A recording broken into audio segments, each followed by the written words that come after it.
திரு சீனிவாசன், எப்படி பார்க்குறீங்க? ரொம்ப மிகைப்படுத்தப்பட்டு இந்த ஆட்சி மேலே ஒரு அவலமான ஒரு நிலை கற்பிக்கப்படுதா? அந்த பிம்பம் உருவாக்கப்படுதா? மிகைப்படுத்தப்பட்டதாக இதை சொல்ல முடியாது. இது அந்த மாதிரி உண்மை எல்லாம் சொல்ல வேணாம். இது கொஞ்சம் கூடுதலாவே தமிழ்நாட்டுல மக்கள் வாழ்வதற்கே ஒரு அச்சப்படுகின்ற நிலை தான் இருக்குது. இப்ப ஐயா சொல்றாங்கல்ல, பிரகாஷ் ஐயா பத்திரிகையாளர் சொல்றாங்க பாருங்க. அதாவது நீதிமன்றத்துக்குள்ள புகுந்து வெட்டின ரவுடி எப்பேற்பட்டவனாக இருப்பான், ஒரு சமூக விரோதியா இருக்கலாம். இந்த மாதிரி ஆய்வெல்லாம் போலீஸ் செஞ்சிருக்க வேண்டியது. ஒரு உளவுத்துறை மூலமாக ஒரு நீதிமன்றத்துல பல பேர் இருக்கிற முன்னிலையில காவல்துறை பாதுகாப்புக்கு முன்னாடி இது மாதிரி ஒரு சம்பவம் நடக்குது. வக்கீல்களுக்கு பாதுகாப்பு இல்ல. இதே திருநெல்வேலியில கடந்த காலங்கள்ல ஒரு அரசியல் தலைவர் வெட்டி சாய்க்கப்படுகிறார். அந்த சூடு மாறுறதுக்குள்ள அடுத்து ஒரே அடியா சட்டம் ஒழுங்கு சரியா இருக்குன்னு சொல்ல முடியாதுன்னு ஐயா சொல்றாங்க. இது முழுக்க முழுக்க சீர்கட்டு போனுச்சுங்கிறதா எதிர்கட்சி சொல்லல.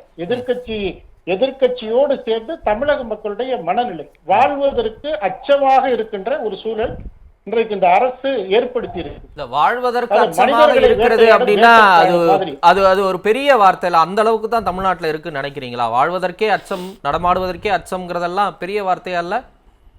அதாவது சிவகங்கையில தாய் முன்னாடியே மகன் வெட்டி கொல்லப்படுறாரு. இந்த கஞ்சா போதைக்காக சென்னையில அம்பத்தூர்ல 5 பேரை கத்தியால குத்துறாங்க. வங்கிக்குள்ள புகுந்து ஒரு ஊழியரோட கதை வெட்டுறாங்க.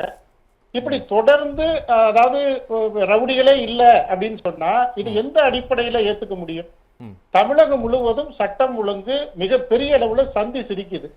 இன்னைக்கு வாழ்வதற்கு அச்சம், மக்கள் அச்சப்படுறாங்க. முதியவர்கள் இன்னைக்கு முதியவர்கள் பாதுகாப்பு மிகவும் அச்சத்தோட தான் இருக்கிறாங்க. இன்னைக்கு வாழ்றாங்க.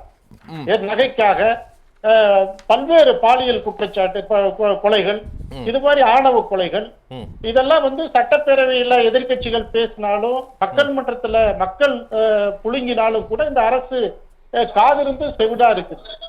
ஆனா அழகா பேசுறாங்க, சட்டம் ஒழுங்கெல்லாம் சிறப்பா இருக்கு, தமிழ்நாடு ஒரு அமைதி பூங்காவா இருக்கு, குற்றவாளிகள்லாம் ஆந்திராவுக்கு போயிட்டாங்க, மைசூருக்கு போயிட்டாங்கன்னா அப்புறம் ஏன் இதெல்லாம் நடந்துட்டு இருக்கு?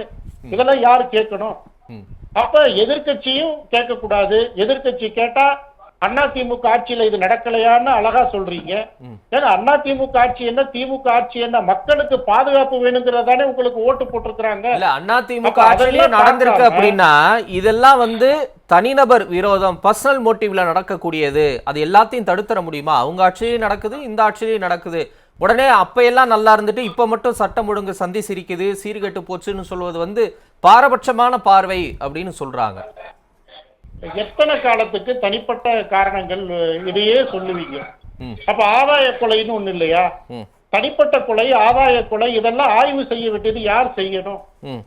அப்ப இது உளவுத்துறை இருக்குது, காவல்துறை இருக்குது. காவல்துறை முன்னாடியே பாதுகாப்பு இத்தனை பேர் இருக்கிறப்பயே வழக்கறிஞர் சொல்றாங்களே, யாருமே பிடிக்கல, எதுக்கு நீங்க துப்பாக்கி வச்சிருக்கிறீங்க? துப்பாக்கி வச்சு நீங்க சுட வேண்டியதானே? இது மாதிரி ஒரு குற்றவாளிகளுக்கு தண்டனை கொடுத்தா அடுத்து தவறு செய்யறதுக்கு குற்றவாளி பயப்படுவான்ல. அப்ப ஆந்திராவுக்கு போனதுக்கு பிறகு மாசத்துக்கு ஆண்டுக்கு 3.5 ஆண்டுகள்ல திமுக ஆட்சியில இத்தனை கொலைகள் எப்படி நடந்துச்சு? அப்ப இது ஒரு வேட்டைக்காடா இப்படி இருக்கிறது அமைதி பூங்கா தமிழ்நாடு, எதுவுமே நடக்கலன்னு சட்டத்துறை அமைச்சரும் முதலமைச்சரும் எதிர்கட்சி தலைவரை குற்றம் சொல்றதுல அது அர்த்தம் இல்ல. மக்கள் இன்னைக்கு ஒரு அச்சத்தோட வாழ்றாங்க. அந்த அச்சத்தை போக்க வேண்டியது அரசோட கடமை. இல்ல, 2-3 விஷயத்தை குறிப்பிடுறாருல ரகுபதி.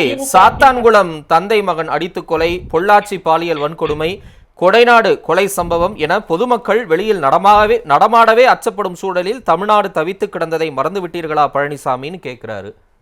அதான் அங்கொன்று இங்கொன்றுமா நடக்கிற விஷயத்துக்கெல்லாம் முழங்காலுக்கும் தலைக்கு முடிச்சு போட்டு முதலமைச்சர் சொல்றாரு. வைத்தறிச்சல்னா மக்கள் தாங்க இன்னைக்கு வைத்தறிச்சலா இருக்கிறாங்க. மக்கள் பாதுகாப்பற்ற சூழலில் வைத்தறிச்சலோட வாழ்ந்துகிட்டு இருக்கிறாங்க.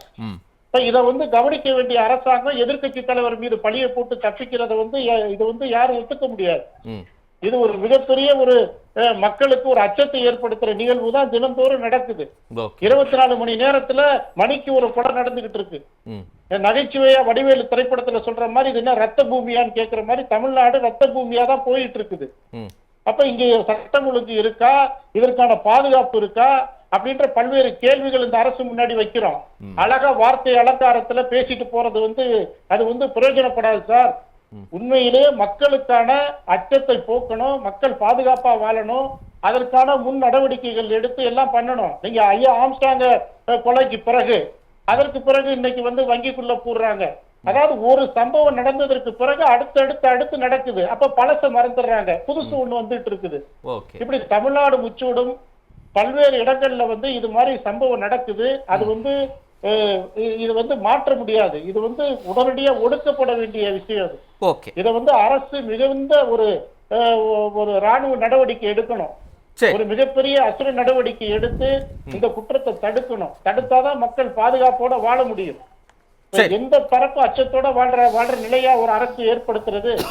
அச்சத்தோடு வாழ்ந்தா இப்படி மறுபடியும் இவங்க இப்படி சொல்றாங்களே, உண்மையிலே ஒரு மிகப்பெரிய இதா இருக்குது, சங்கடமா இருக்குது. தமிழக மக்கள் முன்னாடி சட்டம் ஒழுங்கு நல்லா இருக்குது. இது பழனிசாமி வைத்தறிச்சல்ல சொல்றாரு. இங்க அது மாதிரி நடக்கல அப்படின்னா இதுவரையும் நடந்த கொலைகளுக்கு முதலமைச்சர் என்ன பதில் சொல்ல போறார்? சரி, நன்றி. இதெல்லாம் மக்கள் பார்த்துக்கிட்டு தான் இருக்கிறாங்க. மாலை முரசு நம்முடைய பத்திரிகைகள்லயும் சரி, ஊடகத்திலையும் சரி, இது தமிழ்நாட்டில் நடக்கிற அத்தனை செய்திகளும் மக்கள் பார்க்கிறாங்க. அப்ப இவ்வளவு நடந்ததற்கு பிறகு ஒண்ணுமே நடக்கல, இது அதிமுக பேசுறாங்க, அதிமுக ஆட்சியில தான் நடந்துச்சு அப்படின்னா சட்டத்தின் ஆட்சி நடக்க வேண்டியது பொறுப்பு யார் சார்? சரி, திரு சீனிவாசன், உங்களுடைய நிறைவு பார்வை. அதாவது ஐயா பேசினாங்க, இப்ப ஏங்க நடந்தது இந்த பிரச்சனைன்னா, சம்பந்தம் இல்லாம பழைய வழக்குகள் தான் விசாரணை போயிட்டு இருக்குது. குற்றவாளிகள் கைது செய்யப்பட்டுட்டாங்க. இப்ப பேசினவங்க திமுக ஆட்சியில வழக்கறிஞர் ஒரு சம்பவத்தை நேரடியா பார்த்துட்டு அதை நேரடியா பேட்டி கொடுக்குறாரு.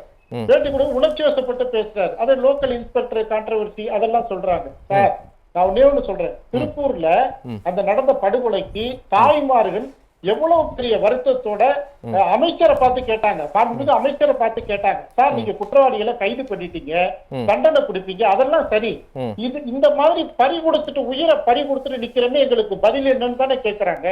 இந்த அரசு முன்வைக்கின்ற கேள்வி, இது அரசை உழுக்குகின்ற கேள்வி. முதல்ல அரசு உள்வாங்கணும். காவல்துறையை தயவு செய்து சுதந்திரமாக விடுங்கள். காவல்துறை எல்லாம் நல்லா தான் இருக்குது. நீங்க ஒரே நிமிஷம் சீனிவாசன், இல்ல நான் புரிதலுக்காக கேட்கிறேன். இல்ல இல்ல நான் புரிதலுக்காக சீனிவாசன், இல்ல ஒரு நிமிஷம் இருங்க, என் கேள்வியை உள்வாங்கிக்கங்க. இல்ல நான் தெளிவுபடுத்ததாங்க கேட்கிறேன். செயல்பட விடாம பண்றீங்க.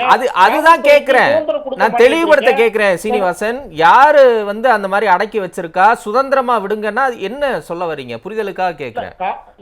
காவல்துறை இன்னைக்கு சிறப்பா ஸ்காட்லாந்துக்கு இணையான காவல்துறை 21 முதல்ல ஸ்காட்லாந்து யார்டே சிறப்பான காவல்துறை கிடையாது சார். அது முதல்ல புரிஞ்சுக்கோங்க. சார் எல்லாம் தெரியும் சார். காவல்துறை எல்லா நிலைகளையும் காவல்துறை ஒண்ணுதான். ஸ்காட்லாந்துக்கு இணையா இருக்கிற தமிழ்நாடு காவல்துறை எல்லா காலங்களையும் எல்லா ஆட்சியிலையும் அவங்க சிறப்பாக செயல்பட்டாங்க. இப்ப இந்த குறுகிய இந்த 3.5 ஆண்டு காலத்துல ஏன் இந்த மாதிரி சம்பவங்கள் நடக்குது? அப்ப காவல்துறை மேல நுண்ணறிவு மேல பழியை போட்டுட்டு அரசாங்கம் எளிதா தப்பிச்சுக்க முடியாது. முழுக்க அரசாங்கம் காவல்துறைக்கு வேண்டிய உணர்வுகளை கொடுத்து, பொருட்களை கொடுத்து அவங்களை சுத்தமா செயல்பட விடுங்க. குற்றவாளிகளை அவங்க எப்படி கையாளுவாங்கன்னு காவல்துறைக்கு தெரியும். அப்ப அரசு பொறுப்பேற்றிருக்குது. மக்களுக்கு பாதுகாப்பு கொடுக்க வேண்டிய திமுக அரசு அதை செய்யல. அப்ப யார் சொன்னாலும் குற்றச்சாட்டு சொன்னாலும் அதை பலகீனப்படுத்துற முயற்சி ஒரு பலவீனமான கருத்தா தெரியுது. இப்ப நண்பர் பேசுறாரு இல்லையா, அவர் வழக்கறிஞரை சொல்றாரு, லோக்கல் கான்ட்ரவர்சி, அதனால அவர் பேசுறாரு. அப்ப திருப்பூர்ல அந்த அம்மா பேசினாங்களே, அதுக்கு என்ன பதில் சொல்ல போறீங்க சார்? அதுதான் கேட்டேன். இல்ல சீனிவாசன் சார், அதுதான் நான் கேட்டேன். காவல்துறைக்கு ஃப்ரீ ஹேண்ட்ஸ் சொல்றீங்கல்ல, சாத்தாங்குளத்துல நீங்க எப்படி ஃப்ரீ ஹேண்ட்ஸ் கொடுத்து அடிச்சு கொல்ல சொன்னீங்க, அந்த மாதிரியா? ஒரு அப்பாவியை உள்ள கூட்டு போய் அப்பாவனையும் பையனையும் ஒன்னா வச்சு ஒரே இதுல அவரை நிர்வாணமாக்கி அடிச்சு கொண்டீங்களா உங்க ஆட்சியில? அந்த மாதிரியான்னு கேக்குறாங்க, வேற ஒண்ணும் இல்ல. அதுக்கு பதில் சொல்லுங்க. அந்த அந்த அந்த கொல்லப்பட்டவருடைய மனைவியும் மகளும் எப்படி அழுதாங்க பாத்தீங்களா? அத பாத்தீங்களா நீங்க? அப்போ உங்க காவலருக்கு ஃப்ரீ ஹேண்ட்ஸ் கொடுத்தீங்கல்ல, அந்த மாதிரி கொடுக்க முடியாது. அந்த மாதிரி செய்ய மாட்டோம். அதே மாதிரி தூத்துக்குடியில ஃப்ரீ ஹேண்ட்ஸ் கொடுத்து 13 பேரை சுட்ட கொண்டீங்கல்ல, அந்த மாதிரி செய்ய மாட்டோம். அத மாதிரி செய்ய முடியாது. அப்பாவிகளை கொல்றதுக்கு காவல்துறைக்கு ஃப்ரீ ஹேண்ட்ஸ் தர மாட்டோம் நாங்க. ரைட். ஓகே சீனிவாசன், நிறைவா உங்க எதிர்வினை ஆற்றிடுங்க, நேரம் கடந்துட்டோம் சார். முழுக்க இந்த அரசினுடைய குறைபாடு தான். Okay. இது வந்து காவல்துறை மேல பழிய போட்டு இந்த அரசு தப்பிக்க முடியாது. Okay. இது இத்தனை 3.5 ஆண்டுகளா ஆயிரக்கணக்கான படுகொலைகள் நடக்குது, நகைக்காக படுகொலைகள் நடக்குது, போதை வஸ்து இன்னைக்கு தாராளமா நடமாட்டம் இருக்குது. இதெல்லாம் கண்டுக்க வேண்டிய அரசு கண்டுகொள்ளாமல் இருந்து எதிர்க்கட்சிகளையும் பிறரையும் குறை சொல்வதிலிருந்து தன்னுடைய கடமையிலிருந்து தப்பிக்க முயலுது. இது வன்மையா கண்டிக்கக்கூடியதுங்கிறத நான் பதிவு செய்யறேன். நன்றி.